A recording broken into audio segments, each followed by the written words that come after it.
Dear students, हमारे इस YouTube के चैनल पर एक बार आपका फिर से हार्दिक स्वागत है। आज हम आपके लिए लेकर के आए क्लास 12 का अगला चैप्टर नंबर 2, जिसका नाम क्या है? Electrostatic potential and capacitance. स्थिर वैद्युत विभव तथा धारिता।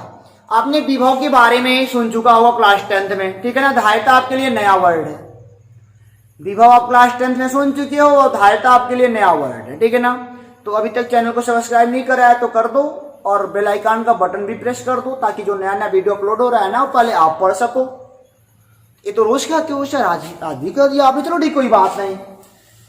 तो आ जाओ यहाँ पे। हमने पिछले वाले चैप्टर में सीखा था पॉइंट चार्ज की वजह से इलेक्ट्रिक फील्ड ज्ञात करना, बहुत सारे नियम कानून सीखे थे। उसी की सीरीज को आगे पढ़ाते हुए आज हम पढ़ेंगे इलेक्ट्रोस्टैटिक पोटेंशियल एंड कैपेसिटेंस, स्थिर वैद्युत विभव तथा धारिता। तो पहला लेक्चर है, अभी हो सकता है थोड़ा मोड़ा आपको तकलीफ हो, नया है ना, नया है तो अच्छे समझने का प्रयास करो। बेहद ही आसान लैंग्वेज में सिखाया जाएगा। वीडियो को कहीं कट पिट मत करना, लाइन से देखते चलो, क्योंकि आज देखोगे तो अगला वाला वीडियो समझ में आएगा। और हाँ, पिछला वाला वीडियो का चैप्टर 1 नहीं पढ़े हो तो चैप्टर 2 ना ही पढ़ो तब भी बेहतर है, क्योंकि चैप्टर 1 के बेस पे ही चैप्टर 2 बना है, ठीक है ना। तो उसको पढ़ के आ जाओ, फिर इसको पढ़ो। चलो आ जाओ, यहां पे देखते हैं स्थिर वैद्युत विभव की परिभाषा। विभव आपने सुना होगा, विभवांतर सुना होगा। क्यों? विभवांतर का नाम सुने हो ना। तो विभव अभी है, विभव है स्थिर वैद्युत विभव। विभव की परिभाषा आती है विभवांतर से। हम कहेंगे विभव की परिभाषा कहां से आती है? विभवांतर से आती है। पहले विभवांतर को सीखोगे तब विभव को सीखोगे। पहले विभवांतर को तब विभव को, ठीक है ना। विभव अकेले नहीं बन पाएगा ना, अकेले तो बड़ा मुश्किल है बनाना। पहले विभवांतर को सीखते हैं। और ये बताऊं ना आपको, फिजिक्स से अभी हम थोड़ा मान के चलेंगे, थोड़ी मोड़ी बातें, उसके बाद वर्क करना सीखेंगे। अभी मानना पड़ेगा थोड़ा मोड़ा। तो बात आती विभवांतर क्या होता है। विभवांतर क्या होता है? विभवांतर अंतर लग गया। अब अंतर ज्ञात करना है तो 2 लोग चाहिए। अंतर ज्ञात करना है ना तो कम से कम 2 लोग चाहिए। बड़ी बड़ी अजीब बात है, 2 लोग चाहिए। चलो आ जाओ, कोई बात नहीं। मान लो ये पॉइंट ए है, ये पॉइंट बी है, ठीक है। ये पॉइंट ए है और ये पॉइंट बी है। यहां पे हमने एक छोटा सा चार्ज लिया, टेस्ट चार्ज। हमने क्या करा? यहां पे छोटा सा टेस्ट चार्ज लेके रखा। आई बात समझ में ना। इसे कहते हैं क्यू नॉट को टेस्ट चार्ज कहते हैं। ये ऑलवेज पॉजिटिव होता है। अगर पहला वीडियो देखे हो तो समझ में बहुत आ रहा होगा आपको कि टेस्ट चार्ज ऑलवेज पॉजिटिव होता है। और एक बात मैं और कह देता हूं कि अगर बुक से पढ़ रहे हो तो पढ़ते रहना, यहां से घबराना मत, क्योंकि हम जो है ना बुक से थोड़ा सा आगे पीछे लेके चलते हैं, सीरीज लेके चलते हैं। आपको कहीं दिक्कत भी नहीं होगी। लेकिन अगर यहां भी पढ़ रहे हो, बुक भी पढ़ रहे हो, तो बड़ी परेशानियां झेल सकते हो, ठीक है ना। ये पढ़ो कॉन्सेप्ट यहाँ पे लाइन बाय लाइन, उसके बाद बुक से चाहे न्यूमेरिकल लगाओ, चाहे कॉन्सेप्ट पढ़ो, चाहे कुछ करो, लेकिन पहले इसको अच्छे से पढ़ लो, ठीक है ना। क्योंकि कई सारी बातें हैं जो हम आपको बुक से थोड़ा अलग तरीके से बताते हैं। नियम कानून तो वही रहेगा, लेकिन समझाने का तरीका अलग होता है। तो हम यही कहेंगे आपसे कि अभी आप देखने का काम करो, लास्ट तक आप सब कुछ जान जाओगे। तो हमने कहा ये पॉइंट ए, पॉइंट बी है। बी पे कोई क्यू नॉट चार्ज है। क्यू नॉट मतलब टेस्ट चार्ज, छोटा सा। अभी प्रयोग कर रहा है ना, एक्सपेरिमेंट कर रहा है, छोटे पे एक्सपेरिमेंट करते हैं। इस क्यू नॉट चार्ज को बी से ए तक लाने में हमको जो वर्क करना पड़ता है एक्सटर्नल, बाहर कोई आदमी काम कर रहा है, बाहर से कोई आदमी कर रहा है, ठीक है ना। तो ये होता है वर्क एक्सटर्नल, मतलब कि बाहर काम, बाह्य बल द्वारा किया गया काम, बाहर से कोई आदमी काम कर रहा है। तो इसे हम बोलेंगे वर्क एक्सटर्नल। बार बार बोलेंगे तो परेशान मत होइएगा। तो आपने, मैंने क्या बोला कि अगर 2 पॉइंट ए और बी हैं तो बी से किसी क्यू नॉट चार्ज को ए तक लाने में किया गया कार्य ही क्या कहलाता है? ए और बी के बीच का विभवांतर कहलाता है। मतलब क्या? वी ए माइनस, अब देखो विभवांतर को दिखाते हैं वी से, ठीक है ना, हो जाएगा V A minus V B is equal to क्या हो जाएगा? Work done by external agent B to A to move the charge B to A upon Q naught. आएगा समझ में आपके? तो ये तो हो गया कि V A minus V B is equal to work done by external agent to move the charge B to A upon Q naught. अगर मान लो क्यू नॉट का मान हम अगर कर दे 1 ले लो, ठीक है ना, तो आप कहोगे sir V A minus V B is equal to work done by external agent to move the charge B to A कहोगे ना। तो परिभाषा क्या बनेगा? एकांक परीक्षण आवेश को बिंदु बी से ए तक लाने में जो कार्य किया जाता है वही क्या कहलाता है? उन दोनों बिंदुओं के बीच का विभवांतर कहलाता है। अब यहां पे देखना, ये जो ए वाला पॉइंट है ये फाइनल है, अंतिम वाला है, और ये वाला क्या है? बी वाला इनर्शियल है, ठीक है ना। तो ये फाइनल माइनस इनर्शियल यानी कि V A minus V B is equal to work done by external agent to move the test charge from B to A. B से ए तक लाने में किया गया कार्य क्या कहलाता है? इनका विभवांतर कहलाता है। बस इतना सही तो होता है। बुक वाले क्या कहते हैं मैं वही बता देता हूं। ये तो नॉर्मली हो गया, आप समझ गए होगे बहुत अच्छे से कि इनको यहां तक लाने में सर जो काम करना पड़ता है वो इनके लिए विभवांतर कहलाता है। बस समझ गया ना। अब जानते हो एक बात और पहले यहां पे मेंटेन कर लो, मेंटेन बढ़िया से कर लो इस बात को कि क्यू नॉट को ले तो आना है, क्यू नॉट को पकड़ के ले तो आना है, लेकिन बहुत ही स्लो, वेरी स्लो मोशन। अभी समझ में आएगा। अभी खाली इसको अभी मेंटेन करो कि बहुत ही धीरे धीरे ले आना है, यानी कि क्यू नॉट की काइनेटिक एनर्जी में कहीं भी चेंजिंग ना हो, कहीं भी चेंजिंग ना हो, कांस्टेंट स्पीड से इनको ले आना है, कांस्टेंट स्पीड से। इन्हें कि कम तेज ना, ऐसे काम नहीं हो पाएगा। इनको ऐसे ही लाना है बहुत धीरे धीरे, और काइनेटिक एनर्जी इसकी कहीं भी चेंज ना होने पर ऐसे ही पकड़ के ले आइएगा। तो जानते तो समझ में आ गया। बुक वाले कहते हैं कि मान लो ये कोई इलेक्ट्रिक फील्ड है, हालांकि अभी तो सब ये भी समझ लो कोई इलेक्ट्रिक फील्ड है, यहां पे कोई एक पॉइंट ए है, यहां पे कोई पॉइंट बी है, ठीक है ना। तो परिभाषा भी लिखा मैं बोलूंगा। यहां पे क्यू नॉट चार्ज रखा है, क्यू नॉट पॉजिटिव होता है, इलेक्ट्रिक फील्ड भी इधर ही है, क्यू नॉट पे एक बल इधर लगेगा। ये तो समझ रहे हो ना। ये बुक वाला बता रहा हूं, ये तो नॉर्मली था। ये बुक पे आ जाओ, थोड़ा सा डीपली चलते हैं। इलेक्ट्रिक फील्ड है, यहाँ पे कोई चार्ज मतलब कि पॉइंट चार्ज है, कोई बी चार्ज है, वो भी ए टेस्ट चार्ज है, ठीक है ना। अब इनको इधर बल लगा रहा है, इलेक्ट्रिक फील्ड इनको बाहर की ओर बल लगा रहा है। अब हम कहेंगे वैद्युत क्षेत्र में रखे एकांक परीक्षण आवेश को, वैद्युत क्षेत्र में रखे एकांक परीक्षण आवेश को बिंदु बी से ए तक लाने में, बिंदु बी से लिखो, आराम से लिखो, आराम से लिखो। तो वैद्युत क्षेत्र में रखे एकांक परीक्षण आवेश को बिंदु बी से ए तक लाने में वैद्युत बल के विरुद्ध काम करना पड़ता है। वैद्युत बल इधर लग रहा है, हमको इधर लगाना है, वैद्युत बल के विरुद्ध एक काम करना पड़ता है। उसी काम को हम क्या कहते हैं? इन दोनों बिंदुओं के बीच का विभवांतर कहते हैं। ये काम हम बाहर से कर रहे हैं ना, इसीलिए उसे हम एक्सटर्नल बार बार कर रहे हैं, ठीक है ना। इसीलिए बाहरी काम कोई कर रहा है, ठीक है ना।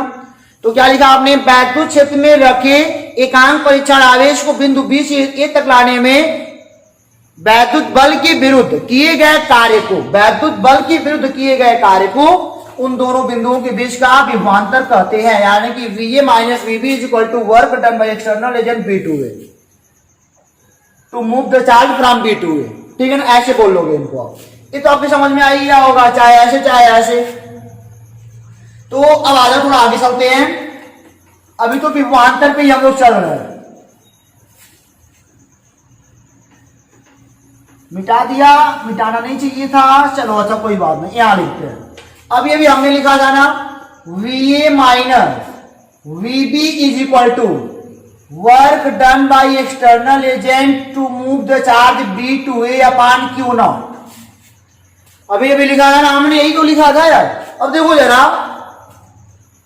यहां पे पॉइंट चार्ज ये था, यहां पे B था, टेस्ट चार्ज, इधर बल लग रहा था, इलेक्ट्रिक फील्ड ऐसे थी। तो आपने परिभाषा भी एक खूबसूरत सा लिखा है। अब हमने कहा अच्छा बताओ वर्क जो है B2A मतलब B से A तक लाने में वैद्युत बल ने कितना काम किया। अब यहां से एक्सटर्नल हटा दिया, वैद्युत बल ने कितना काम किया, अरे बताओ जरा। अजीब बात हो गई ना। अब सर वैद्युत बल का पूछ रहे हो, वैद्युत बल तो उधर कर रहा था।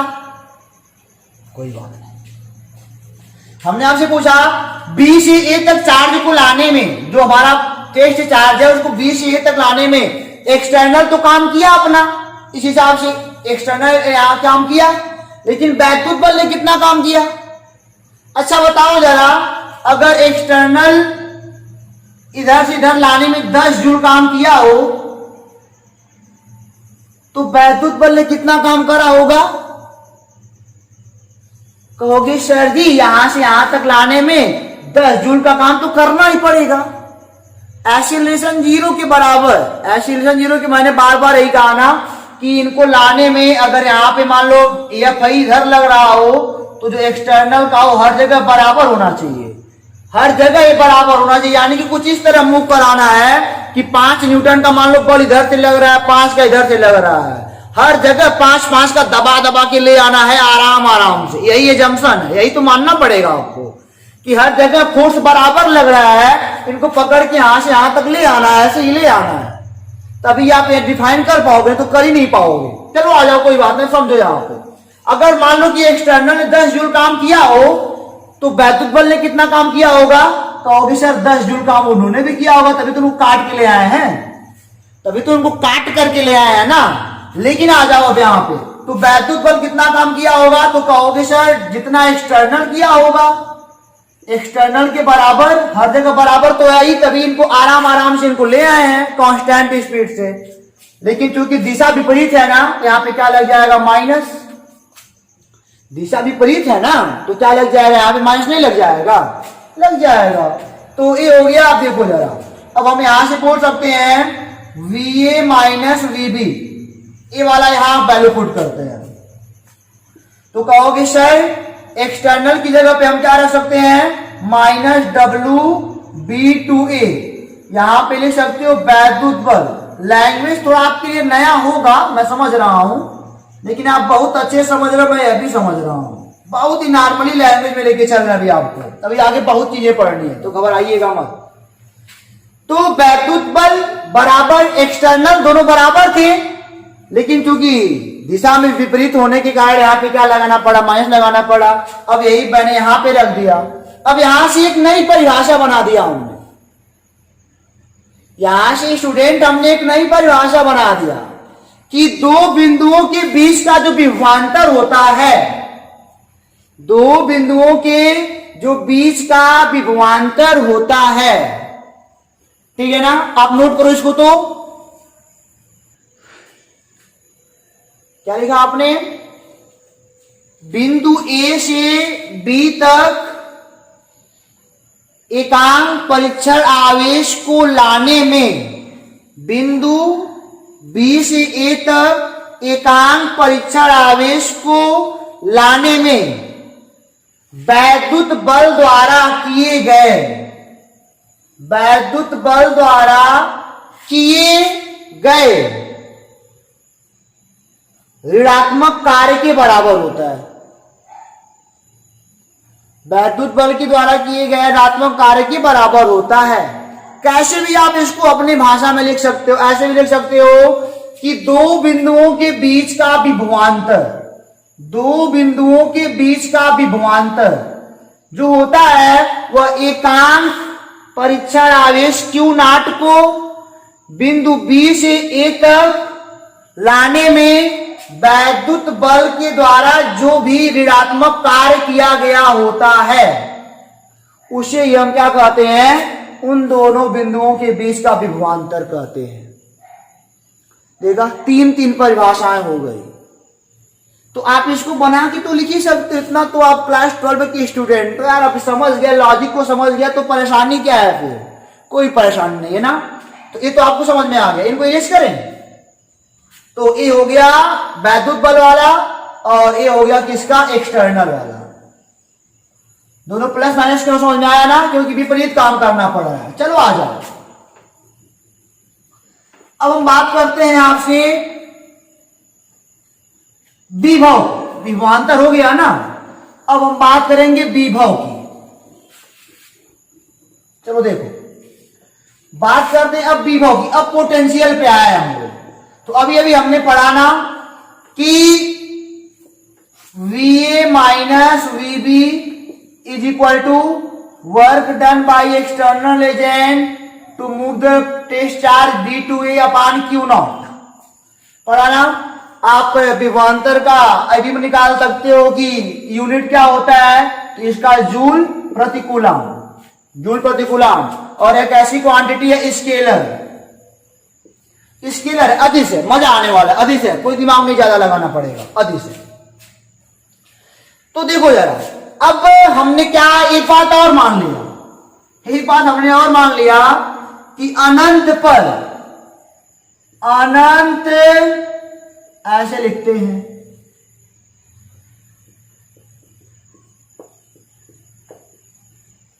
विभव जीरो मानना है। लो, अनंत पर किसी पॉइंट चार्ज पर विभव जीरो मानना है। अब ये नई बात आई, इसको आपको मानना पड़ेगा, ये तो अब हमेशा मानना पड़ेगा, मानना है कि अनंत पर विभव जो भी होगा हमेशा जीरो ही होगा।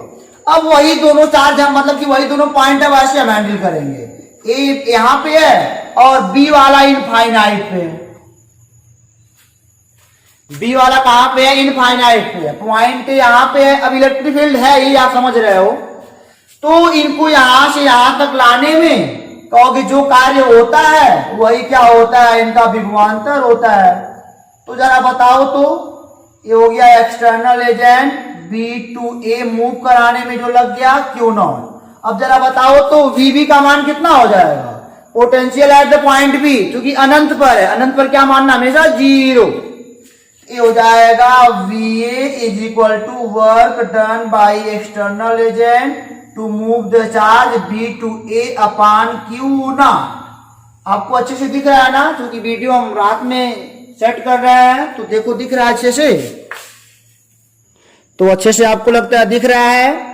चलिए कोई बात नहीं, आप देखो यहां पे। फिर अब हम इसको परिभाषा देंगे कुछ इस प्रकार कि, क्योंकि वैद्युत क्षेत्र में तो है ही, मैंने पहले कहा आपसे ना, वैद्युत क्षेत्र में, नोट करो, वैद्युत क्षेत्र में किसी बिंदु पर विभव, किसी बिंदु पर विभव अनंत से एकांक परीक्षण आवेश को लाने में जो कार्य किया जाता है उसी के बराबर होता है। एकांक परीक्षण आवेश को अनंत से उस बिंदु तक लाने में जो काम किया जाता है उसी को हम उस बिंदु का क्या कहते हैं, विभव कहते हैं। क्या लिखा आपने, वैद्युत क्षेत्र में स्थित किसी बिंदु A पर अनंत से किसी परीक्षण आवेश को लाने में जो वर्क किया जाता है उसी को हम क्या कहते हैं, उस बिंदु पर विभव कहते हैं। ऐसे भी कह सकते हो, या फिर अनंत से लाने में वैद्युत बल के द्वारा, ऐसे भी नोट कर लो, अनंत से लाने में वैद्युत बल के द्वारा जो ऋणात्मक कार्य किया जाता है, ऋणात्मक कार्य, अब इधर आएगा तो वैद्युत बल तो ऋणात्मक कार्य करेगा ना। जो ऋणात्मक कार्य किया जाएगा उसे हम क्या कहेंगे, उस बिंदु पर विभव कहेंगे। यानी कि इसको ऐसे भी कह सकते हैं VA is equal to W और यहाँ पे B2A, यहाँ पे इलेक्ट्रोस्टैटिक फोर्स, ठीक है ना, और यहाँ पे क्या लग जाएगा माइनस अपान Q0। अगर हमारा एक्सटर्नल के लिए होगा तो यहाँ पे प्लस, और जब इलेक्ट्रिक के लिए हो जाएगा, एक्सटर्नल एजेंट ना करे तो इलेक्ट्रिक के लिए क्या हो जाएगा, माइनस लग जाएगा, क्योंकि उसके विरुद्ध काम हो रहा है, ठीक है ना। तो ये हमारे, आप इसको अच्छे से चिन्हों में कहीं दिक्कत नहीं करिएगा, चिन्ह बड़े अच्छे समझिएगा। VA BB final minus inertial हो रहा है, ठीक है ना, और इलेक्ट्रिक फील्ड क्या कर रहा है, माइनस वाला काम, और हमारा एक्सटर्नल क्या कर रहा है, पॉजिटिव वाला काम कर रहा है। तो आपको इसमें कोई परेशानी नहीं ना, जो भी हमने परिभाषाएं बोली है वीडियो को पुश करके अच्छे से नोट करना, ताकि कहीं पे आपको कोई प्रॉब्लम ना हो, ठीक है ना। अब इनको इरेज करते हैं। अब हमको विभव मिल गया, अब तो विभव मिल गया, जानते हो, इसे हम कहते हैं reference point, REFRENCE, reference point. Hindi में कहते हैं संदर्भ बिंदु, कई किताब वाले क्या कहते हैं, शून्य भी लगा लेते हैं आगे, शून्य संदर्भ बिंदु। रेफरेंस पॉइंट जो मानना पड़ता है हमको अलग से, वही रेफरेंस पॉइंट कहलाता है, ठीक है। तो इनको इरेज करके चलते हैं आगे।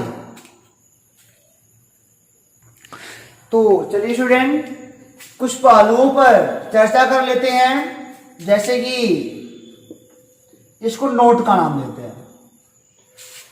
अभी आपने देखा कि VA minus VB is equal to work done by external agent A to B upon Q0, या फिर आपने देखा VA minus VB is equal to minus work done by, अब यहां पे इलेक्ट्रोस्टैटिक फोर्स काम कर रहा है, अपान Q0, ठीक है ना। तो अच्छा बताओ कि अगर मैं इनको वेरीफाई करूं तो हो जाएगा वर्क जो एक्सटर्नल कर रहा है B से A तक लाने में, तो हो जाएगा Q0 VA माइनस VB, और मान लो इनको डिफाइन करूं तो ये हो जाएगा वर्क यहां पे A to B, जो इलेक्ट्रोस्टैटिक फोर्स काम कर रहा है, ये हो जाएगा Q0, ए माइनस इधर लग जाएगा तो क्या हो जाएगा, VB माइनस VA, कुछ ऐसे हो जाएगा, ठीक है ना, होगा ना। तो बताओ क्या A और B जो है, B यहां से पॉइंट चार्ज को यहां से यहां तक लाने में, टेस्ट चार्ज को, अच्छा बताओ कहीं पे रास्ते का जिक्र हुआ है क्या, कहीं पे रास्ते की लंबाई नापी गई है क्या, चाहे आप अब मतलब कि हमने क्वेश्चन तो आपसे करा नहीं कि क्यों ऐसे ही लेके आ रहे हो बार बार, ऐसे भी आ सकता है, ऐसे भी आ सकता है, किसी का मन करेगा ऐसे नाचते आएगा, किसी का मन करेगा ऐसे नाचते आएगा, कोई फर्क नहीं पड़ने वाला ना। अगर मान लो यहां से ऐसे ला रहे हो, W1 काम करना पड़े, W2 काम करना पड़े, W3 काम करना पड़े, W4 W5 अलग अलग काम अगर मान लो हो भी, तो यह सभी वर्क आपस में बराबर होते हैं, W1 W2 W3 W4 W5 सब आपस में बराबर है, चाहे यहां से नाच के ले आओ चाहे सीधे ले आओ। तो जो वर्क होता है ना, जो वर्क यह होता है, वर्क इज डिपेंडेंट, इंडिपेंडेंट, ऐसे लिखो इंडिपेंडेंट फ्रॉम पाथ। जो यह वर्क होता है रास्ते से स्वतंत्र होता है, इसीलिए इसको हम कहते हैं, जो यह बल लग रहा है ना, इसे हम कहते हैं कंजर्वेटिव फोर्स। आपने क्लास 11 में फ्रिक्शन नामक पार्ट में पढ़ा होगा, संरक्षी बल, ऐसे बल जो लगे तो, लेकिन उनके द्वारा जो किया गया कार्य है रास्ते पर निर्भर ना करे ना, रास्ते पर निर्भर ना करे, ठीक है ना। तो इस प्रकार की बल को हम कहते हैं संरक्षी बल। संरक्षी बल में आपका हो जाएगा ग्रेविटेशनल फोर्स, इलेक्ट्रोस्टैटिक फोर्स, ये संरक्षी में आ जाएगा। इसी में होता है नॉन कंजर्वेटिव, उसमें आएगा फ्रिक्शन। फ्रिक्शन में रास्ते पर वर्क डिपेंड करता है, फ्रिक्शन फोर्स में रास्ते पर वर्क क्या करता है, डिपेंड करता है। जितना ज्यादा रब होगा तो कम ज्यादा काम होता है, लेकिन जो कंजर्वेटिव फोर्स है ना, ये इंडिपेंडेंट होते हैं पाथ से, पाथ कैसा भी हो, कुछ भी हो, उतना ही वर्क करना पड़ेगा आपको, ठीक है ना। ये होता है संरक्षी बल। जैसे हमने कहा ना, आप ऐसे लाओ, ऐसे जैसे मन तैसे लाओ, ये क्या हो गया, हमेशा जो वर्क होगा बराबर होगा, इसीलिए इसको हम क्या कहते हैं, इस बल को हम क्या कहते हैं, कंजर्वेटिव फोर्स कहते हैं। ठीक है ना। अगर हम कहते हैं वर्क जो आप कर रहे हो बी से ए तक लाने में, बी से ए तक लाने में, फिर ए से बी तक लाने में, तो एक सर्कल पूरा हो गया ना। बी से ए तक लाए, फिर ए से बी तक लेके चले गए, एक सर्कल पूरा हो गया, तो वर्क कितना हो जाएगा, 0। ये एक सर्कल पूरा हो गया, यानी कि सर्कल पूरा हो जाएगा तो कंजर्वेटिव फोर्स क्या हो जाता है, 0 हो जाता है। एक सर्कल पूरा हो गया ना, लेकिन नॉन कंजर्वेटिव 0 नहीं कह सकते, वो नहीं कह पाएंगे हम लोग। आप इसको भी लर्न करिएगा अच्छी तरीके से कि सर्कल के पूरा होने पर कंजर्वेटिव फोर्स ऑलवेज क्या हो जाता है, 0 हो जाता है। आप यहां तक भी समझ गए बात को। तो अब आपको मैं बता दूं, अभी तक हमने क्या क्या पढ़ा। अभी तक हमने पढ़ा कि V A minus V B, दो बिंदुओं का विभवांतर, work done external agent from A to B upon Q naught. ठीक है ना, ये विभवांतर हो गया। विभव हमने क्या पढ़ा, विभव में V A is equal to work done by external agent from infinite to A, इसी को हम पीछे बी दिखाए थे, अपॉन क्यू नॉट।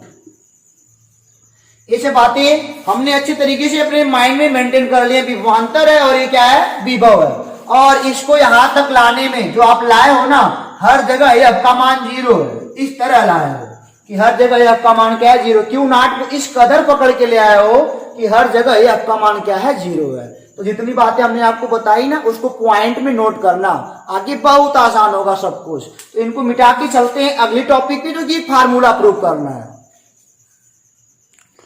तो देखो स्टूडेंट, अब हमारी टॉपिक है electric potential due to a point charge. बिंदु आवेश के कारण वैद्युत विभव, बहुत ही आसान, लेकिन आपको कंसंट्रेट माइंड से समझना पड़ेगा, तब आसान है, नहीं तो अपने आप में बहुत ही कठिन बन जाएगा। तो बिंदु आवेश के कारण विभव कितना होता है, जब कितना होता है, इतना ज्यादा कैसे मैनेज करेंगे, सब हो जाएगा। बिंदु आवेश के कारण इलेक्ट्रिक फील्ड पढ़ लिए, तो ये अभी तो पढ़ना पड़ेगा ना, भी बहुत सारा पढ़ना है। चलो आ जाओ, हिम्मत मत हारो, आराम से चलो। मान लो ये कोई पॉइंट चार्ज है, ये कोई पॉइंट चार्ज क्यों है, ठीक है ना। इसकी वजह से आर दूरी पर कोई पॉइंट मान लो पी है, ठीक है ना। इस पर आपको बताना है विभव, ओके। अब कहोगे सर ये कैसे होगा, आई तो समझ में नहीं आ रहा। चलो कोई बात नहीं, हमने क्या कहा, प्रश्न हमारा यही है कि बिंदु कोई हमारे पास पॉइंट चार्ज क्यों है, उससे आर दूरी पर बिंदु पी है, इस पर हमको बताना है electric potential. Electric potential at point P कितना होगा, आपको यही बताना है। यस, चलो कोई बात नहीं, एक काम करते हैं, इन सब में काम करने के लिए वही इनफाइनाइट मानना पड़ेगा आपको। मान लो कि कोई क्यू नॉट चार्ज है, इनफाइनाइट पे रखा है, मान लिया कोई क्यू नॉट चार्ज है, इनफाइनाइट पे रखा है। इसको मैंने ऐसे पकड़ा, धीरे धीरे धीरे धीरे, क्योंकि कंजर्वेटिव है, चाहे जैसे लाओ तुम्हारी मर्जी, ऐसे पूरा बोर्ड घुमा के लाओ, क्या करना, वर्क तो उतना ही होगा ना। धीरे धीरे धीरे धीरे धीरे धीरे धीरे धीरे धीरे ऐसे लाया कि इस पर लगने वाला हर जगह फोर्स 0, लेकिन फिर भी बड़ी मशक्कत से इनको लाया यहां पर, ठीक है ना। अब ये तो यहां पे आ गए, एक कौन काम कर रहा है, एक्सटर्नल एजेंट काम कर रहा है, बाह्य बल कोई काम कर रहा है, ठीक है ना। चलो कोई बात नहीं। तो आप कहोगे sir Vp minus V infinite, infinite जो है इज इक्वल टू क्या हो जाएगा, work done external agent to move from B to A upon Q naught. अभी पढ़ के निकले हो अभी वहीं से, इसकी वैल्यू 0 होती sir. Vp is equal to ये हो जाएगा work external B to A upon Q naught. समझ रहे हो ना, क्या मिला, कुछ नहीं मिला हमको। हमको तो इनके द्वारा लगाया गया बल से काम करना है, और इस चार्ज को हमने यहां लाके रखा, यहां लाके रखा, यहां लाके रखा, कहीं कुछ होने वाला, इनके बल का तो प्रभाव भी नहीं दिख रहा है। हमको इनके बल के लगा प्रभाव देखना है, तभी हम वर्क निकाल पाएंगे यहां पे, तभी हम पोटेंशियल निकाल पाएंगे कितना है। तो आप सोचो जरा कि इनके प्रभाव को अगर आपको देखना है तो क्या करोगे, इनको आगे पीछे करोगे तो इनफाइनाइट में कुछ जोड़ो चाहे घटाओ, इनफाइनाइट ही आने वाला है, कुछ नहीं होने वाला। कहे इनको किसी तरह पकड़ के यहां तक ले आए, आराम से ले आया तो वीपी का मान निकल गया, वर्क एक्सटर्नल V2 या पानी क्यों ना हटो तो गया, ऐसा निकल गया। लेकिन ना ऐसे थोड़ी काम होता है, ये तो विभव की परिभाषा बनाया हुआ अभी। अब देखो जरा, अब हम कहते हैं कि इनको यहां तक लाए, इलेक्ट्रिक फील्ड मान लो ये अभी प्लस है, ये अभी प्लस है, ठीक है ना। अब फार्मूला अगर मैं बता दूं तो फार्मूला ये होता है किसी पॉइंट P पर 1/4 pi epsilon not Q by R होता है। इनके बेस पे कैपिटल Q लिए हो ना, कैपिटल Q बाई R होता है, और यहाँ पे Q को हम साइन के साथ रखते हैं, साइन मतलब चिन्ह के साथ। अब हर बार यहाँ पे चिन्ह लगाना पड़ेगा, अगर प्लस का होगा तो प्लस का, अगर माइनस का होगा तो माइनस का। भी थोड़ी देर सब्र करो, समझ में आ जाएगा। तो यही फार्मूला होता है, हमको वही लेके आना है, कोई बात नहीं। अच्छा मान लो यहाँ पे अगर Q नॉट आ जाए, सपोज कर लो कि Q नॉट अगर यहाँ पे आ जाए, सपोज अगर मैं पकड़ के ले आया हूं 40 लगा के हर बार, यानी कि 40 का मतलब क्या कि इधर भी लगने वाला फोर्स, इधर लगने वाला फोर्स हर जगह बराबर है और कुछ नहीं। तो पकड़ के इनको ले आया, काइनेटिक एनर्जी कहीं चेंज नहीं हो रही है। चलो कोई बात नहीं, यहां तक समझ में आपको आ रहा है। अब यहां से जब यहां पे Q नॉट को रखोगे ना तो ये वाला इनको खुद ही भगा देगा। क्यों? अभी छोटा सा इनका कोई इलेक्ट्रिक फील्ड बन नहीं रहा, इनका बहुत ज्यादा बनेगा, इनको कहेगा तू भाग यहां से, इनको इनफाइनाइट तक ताड़ते भगाएगा। तो मतलब कि इनका जब स्पीड कहीं कम होगा कहीं ज्यादा भी होगा, काइनेटिक एनर्जी चेंज हो गई। हमको वही नहीं करना है, काइनेटिक एनर्जी हमको चेंज नहीं करना है, उसको नॉर्मली लेके चलना है। तो एक काम करो, अगर Q नॉट यहाँ पे आ गया ना तो इस पर एक फोर्स लगेगा इधर, F। वो कूलाम वाला याद कर लो कितना फोर्स लगने वाला है। F इलेक्ट्रोस्टैटिक कितना होता है दो चार्जों के लिए, कहोगे सर K दोनों चार्जों का गुणनफल अपान उनके बीच की दूरी का स्क्वायर। एक Q नॉट पर एक बल लगा है, लगा ना, और हम चाहते हैं कि इनको यही जैसे आया वैसे जाए भी, तो इधर भी हमको क्या करना पड़ेगा, उतना ही बल लगाना पड़ेगा एक्सटर्नल। समझ में बात आपके आ गई होगी कि जितना बल इधर लग रहा है उतना बल इधर भी लगना चाहिए, तभी काम हो पाएगा, नहीं तो काम करना बहुत ही मुश्किल हो जाएगा। तो बताओ यहां से यहां तक ले जाने में एक्सटर्नल कितना काम करना पड़ेगा, काम एक्सटर्नल कितना करना पड़ेगा। तो कहोगे सर बहुत ही सिंपल, जितना आने में लगा होगा उतना जाने में लगेगा, एक सर्कल पूरा हो जाएगा। अरे भाई जितना आने में वर्क करना पड़ा होगा उतना जाने में करना पड़ेगा। यानी कि हम ऐसे भी कह सकते हैं कि work external from infinite to P, ध्यान दीजिएगा, infinite to P is equal to, यहां से यहां तक जो लाने में काम किया वो work external from P to infinite, वो भी किसके, माइनस के, तभी तो जीरो होगा। इधर लाओगे दोनों जुड़ के जीरो हो जाएगा, कंजर्वेटिव फोर्स है, वर्क है तो जीरो हो जाएगा, पूरा सर्कल पूरा हो गया ना, यहां से यहां गया तो जीरो होना चाहिए ना, ये दोनों बराबर हो जाएंगे, इधर आ जाएगा तो ये क्या हो जाएगा, तभी तो जीरो होगा। सपोज कर लो कि मान लो इधर से आने में 10 जूल लगाओ, सपोज करो 10 जूल लगाओ, फिर यहां से यहां तक जाने में कितना लगेगा, 10 जूल का सर लगेगा, जाहिर सी बात है 10 जूल का लगेगा। लेकिन 10 जूल क्यों कहोगे उसको, -10 कहना पड़ेगा ना, स्केलर क्वांटिटी है वर्क, तो 10 जूल इधर से 10 जूल इधर से, तो 10, अब यहां से फिर जहां तक वही पहुंच गया तो 10 प्लस -10 तभी ना जीरो होगा।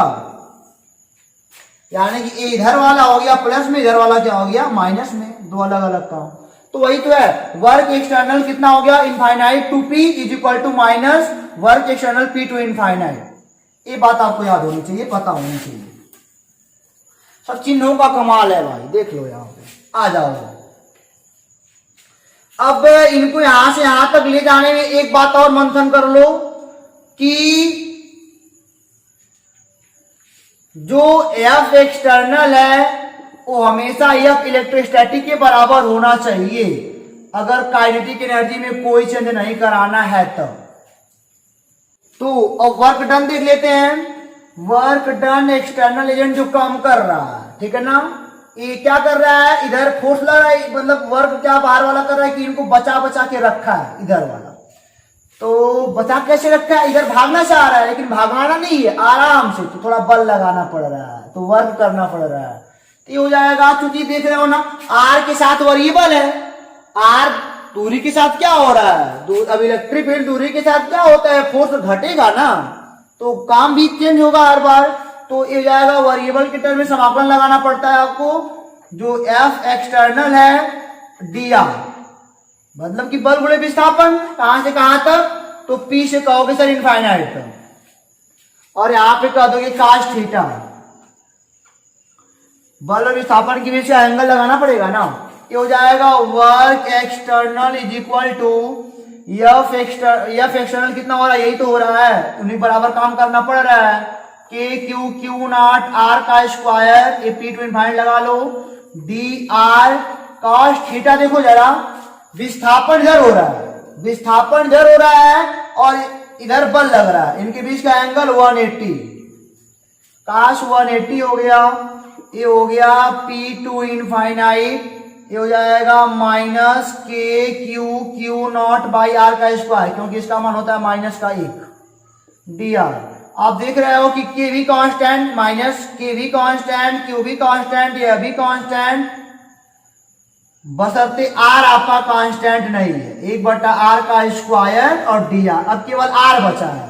तो पॉइंट पी पे आर का मान कितना है, आर ही है, कहां तक जाना है, इनफाइनाइट तक जाना है। तो मैं अगर आपको बता दूं यहां पे हो जाएगा minus K Q Q not 1/r square का समाकलन, इस वाले फार्मूले से, फार्मूला पता है ना, एक्स पे एन डी एस कितना होता है, x power n plus one upon n plus one, तो ये हो जाएगा minus 1/r infinite, sorry R to infinite, R to infinite, ठीक है। आ जाओ इनको अब वैल्यू रखते हैं यहाँ पे, ये हो जाएगा minus K Q Q naught minus 1/इनफाइनाइट, माइनस लगता है फिर खुद का माइनस है आर, मतलब कि एक बार यहाँ पे इनफाइनाइट रखना होता है, एक बार आर रखना होता है। ये हो जाएगा minus K Q Q not, ये हो जाएगा, ये तो हो जाएगा 0, ये हो जाएगा 1/r, यानी कि जो वर्क एक्सटर्नल आया ना, कहां से कहां तक, इनफाइनाइट से लेकर पी तक, सॉरी पी से लेकर इनफाइनाइट तक, पी से लेकर इनफाइनाइट तक जो आया, ये कितना आया, minus K Q Q not, ये कैपिटल क्यू है, बाई आर, देखा ना, ये पी टू इनफाइनाइट है, पी टू इनफाइनाइट है, और हमको क्या निकालना है, इनफाइनाइट टू पी निकालना है, ध्यान दीजिएगा, इनफाइनाइट टू पी निकालना है। तो आप कहोगे सर वर्क एक्सटर्नल जो इनफाइनाइट टू पी आ गया, तो यहां पे समीकरण देख रहे हो ना, यही क्या हो जाएगा, K Q Q naught by R. अब हमको इसके टर्म में क्या निकल गया कि इनफाइनाइट से पी तक लाने में जो हमको वर्क करना पड़ा वह K Q Q naught by R करना पड़ा। नहीं, अब इस वैल्यू को आप यहां पे लाके रख दो, कोई दिक्कत नहीं है। तो इनको आप एक बार पहले नोट कर लो, फिर इनको मिटाएं। क्या करना है, कुछ नहीं करना, पहले इनफाइनाइट इनको पकड़ के पी तक ले आना है, कोई काम नहीं कर पाएंगे। फिर इनको इस कदर ले जाना है कि दोनों बल आपस में बराबर हो, और दोनों बल आपस में बराबर होंगे तो कितना वर्क एक्सटर्नल करना, मतलब कि दोनों बल आपस में कब बराबर होंगे, जब हम इधर से खींचेंगे तब इधर वाला जो वर्क होगा पी टू इनफाइनाइट तो हमने निकाल दिया ऐसे, क्योंकि वेरिएबल होगा, हर जगह दूरी चेंज हो तो मतलब बदलेगा, हो बदलने पर समाकलन लगता है, यहां से यहां तक आओगे, ऐसे पूरा कर लोगे तो आप यहां तक पहुंच जाओगे। क्योंकि यह काम क्या है, पी टू इनफाइनाइट का है, और हमको क्या चाहिए, इनफाइनाइट टू पी चाहिए, इनफाइनाइट टू पी यहां तक आ गया। इनको इरेज करते हैं। तो देखो जरा,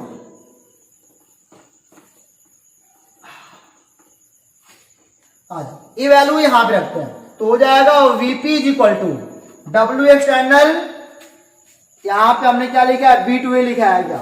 ओहो, चलो कोई बात नहीं, ये B मतलब इनफाइनाइट ही है ना, इनफाइनाइट ही है, B मतलब यहाँ पे इनफाइनाइट ही है।